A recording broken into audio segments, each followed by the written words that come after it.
about the history or the origins of the Ethiopian Church. 1,000 years before Christianity, Ethiopians have accepted officially the Old Testament order, and they have followed for 1,000 years.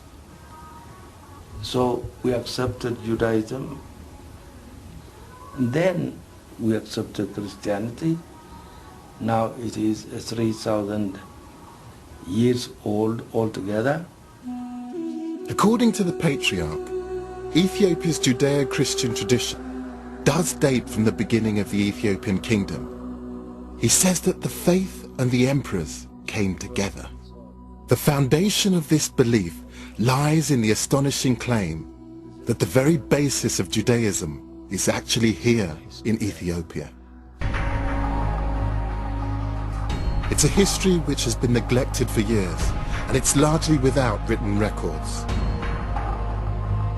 But it is preserved for us in the gold and statues, in the culture, art, and legends of the people. The book I'm carrying is a modern translation of the most important text in Ethiopian history. The Kebra Nagast was written in the 13th century, and it sets out the lineage of Ethiopia's emperors. It makes some grand claims. It says the dynasty began in 950 BC, and that the first emperor, Menelik I, was the son of illustrious parents, Solomon, king of Israel, and Queen Makeda, better known as the legendary Queen of Sheba. He tells me that the Ark of the Covenant containing the Ten Commandments was brought here from Jerusalem by Menelik, the son of Solomon. The Ark of the Covenant and the Solomonic descent comes together. The Ark of the Covenant is with us in Ethiopia.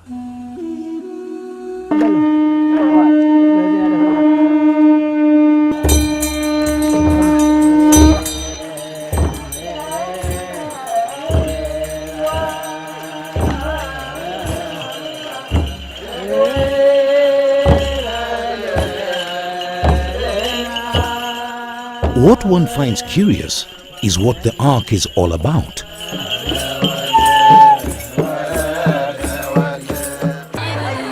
This is the story of one of the keepers of the Ark. At 86 years old, Father Bere is, unfortunately, bedridden. He served the church for more than 45 years before arthritis finally confined him to his bed. My name is Father Gebre Xavier Berhe, Gospel and Holy Bible preacher. Although his body has let him down physically, mentally he is still very succinct. Before I know the English language, I was a villager. I entered to monastery place in Eritrea. I learned in monastery in a spiritual way. I attended many books, songs, and many things. I stayed until 12 years at the monastery place. But when I saw everything, it can't be fulfilled to my body. I left the monastery. I entered school. When I finished my work, everything just as its time arrived, just I returned back to the church.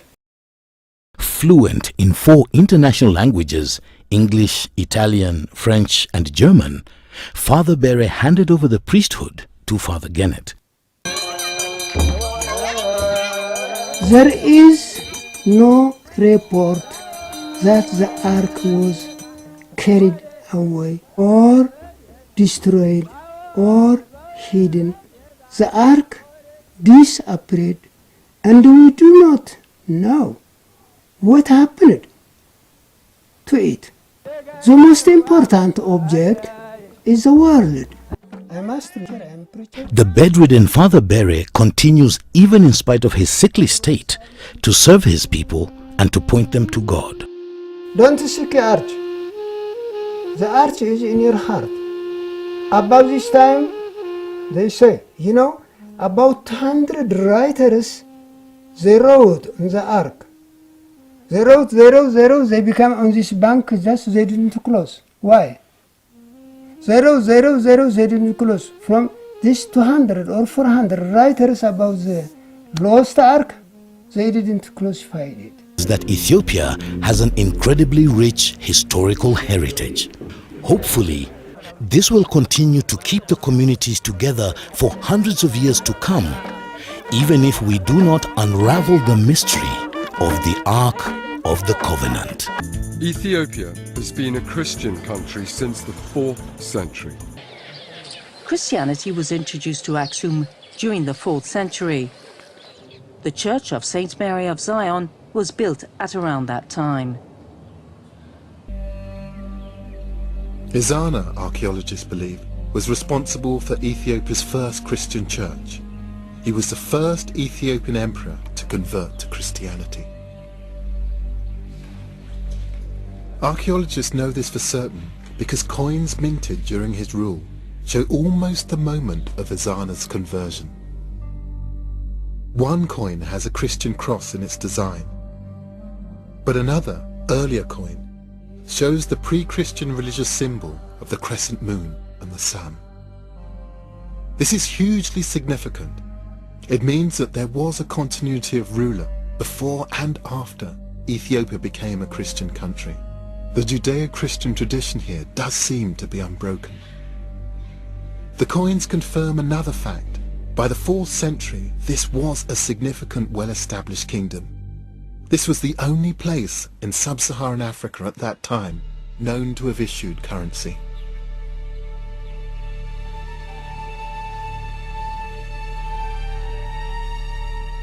The coins aren't the only objects in Aksum that show the power this place had at the beginning of the Christian era. These are the grave markers or stelae of the emperors at Aksum. They were made from solid granite and some date back to the 1st and 2nd centuries. They are thought to be the largest pieces of stone ever to come out of a quarry in the ancient world. The tallest stood at over 30 meters and weighed around 500 tons. I think they're as impressive as any monument I've seen in Athens or Rome.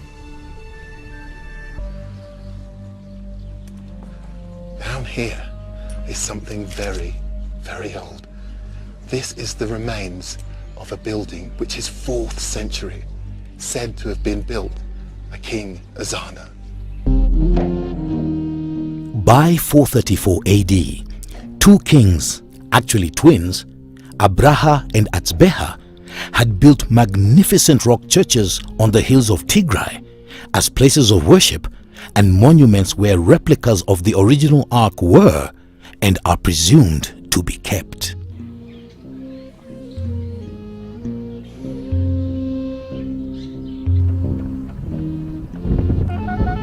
In a town named after the two twin kings, Abraha Watzbeha, 530 kilometers north of Addis Ababa, one finds the first church that Abraha and Atzbeha built in 434 AD.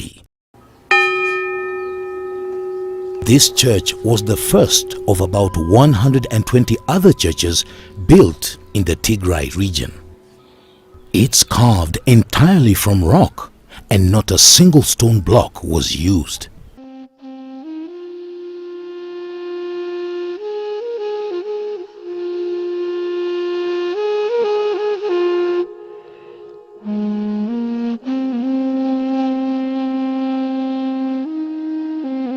The Ethiopian Orthodox Tewahdo Church, a title that refers to Christ's one united nature, is counted among the so-called Oriental and non-Chalcedonian churches. The Ethiopian Orthodox Church is unique in retaining several Jewish customs, such as circumcision, adherence to dietary laws, and Sabbath observance on Saturday as well as Sunday, although more emphasis is laid upon Sunday. This is probably due to the fact that Christianity reached Ethiopia directly from Jerusalem in a form that was still strongly influenced by its Jewish roots. It also appears that Judaism was practiced by some Ethiopians even before Christianity arrived in their country. According to the Ethiopian tradition reported in the Kebre Negest book, the links between Ethiopia and the Holy Land go back to the times of King Solomon. Queen Makeda of Sheba is said to have visited King Solomon in Jerusalem, and later to have given birth to his son, Menelik. When Menelik grew up, he visited his father in Jerusalem and returned with the Ark of the Covenant, which he had obtained by subterfuge. From that time until the present, Judaism has been practiced in Ethiopia.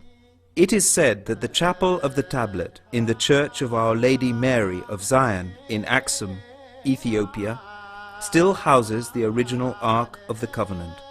St. John Chrysostom mentions that Ethiopians were present in the Holy City on the day of the first Pentecost. Ethiopian tradition affirms that the Holy Sepulchre was erected, at least in part, on a piece of land offered by King Solomon to the Queen of Sheba.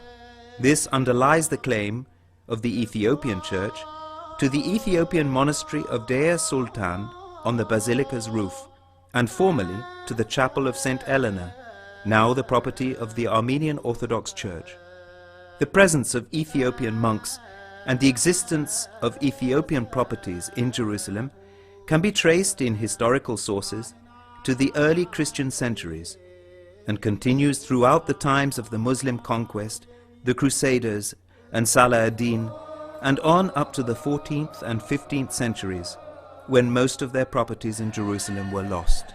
According to Ethiopian tradition, the royal official of Queen Candace, whose baptism by Philip the Evangelist is related in chapter 8 of the Acts of the Apostles, returned home and evangelized his people. However, Orthodox Christianity did not become the established church of the Ethiopian Aksumite kingdom until the reign of King Ezana, shortly after the Nicene Council in 325. This followed the conversion of Emperor Ezana by a Greek Syrian named Frumentius, who was later appointed Bishop of Ethiopia by Saint Athanasius, Patriarch of Alexandria. From then on until 1959, the Patriarch of all Africa, whose seat remained in Alexandria, always named an Egyptian Copt to be the Abuna, or Archbishop, of the Ethiopian Church. Around the year 480, 9 saints, fleeing persecution by Byzantium in the wake of the Council of Chalcedon in 451, began missionary activities in Ethiopia. Monasteries quickly sprang up throughout the country. Liturgy, art, architecture flourished.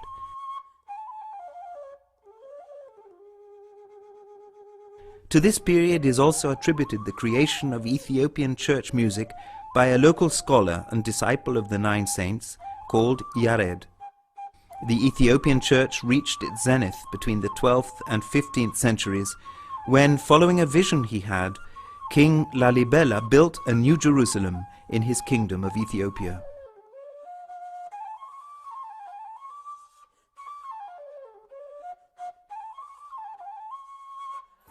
After a period of struggle against the Sultanate of Adal, in which the Ethiopians received Portuguese help to oppose the advance of the Ottoman Empire, the Roman Catholic Church sent Jesuit missionaries such as João Núñez Barreto and André de Oviedo to gain the Ethiopian king's adherence to Rome. Emperor Susenyos made Roman Catholicism the state religion, but was met with heavy resistance from his subjects and had to abdicate in 1632. He gave the throne to his son, Fasildes, who promptly restored Ethiopian Orthodox Christianity as the official religion.